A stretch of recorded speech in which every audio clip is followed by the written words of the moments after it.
Në shkollat fillore dhe të mesme në Kosovë janë regjistruar afro 4 milion mungesa gjatë gjysmëvjetorit të parë të vitit shkollor 2025-2026. Prej tyre rreth 1 milion mungesa figurojnë si të paarsyeshme.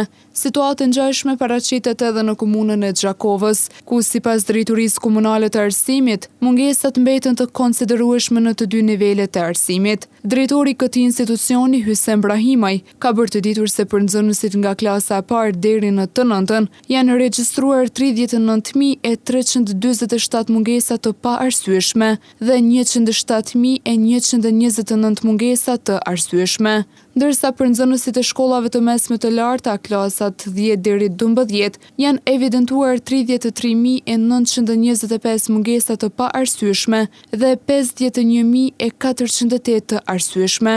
Në total, sipas të dhënave zyrtare, numri i përgjithshëm i mungesave në Xhakovë arrin në 231.809. Brahimaj thekson se ndonë se shifrat janë të larta, ato ndryshojnë nga mesatarja përgjithshme në nivel vendi dhe kërkojnë angazhim të shtuar nga shkollat dhe prindërit. Autoritetet arsimore po paralajmërojnë masa më të rrepta për monitorimin e vijshmërisë së nxënësve, ndërsa mungesa të shumta mbetet një nga sfidat kryesore që ndikon në cilësinë e arsimit dhe suksesin e nxënësve në vend.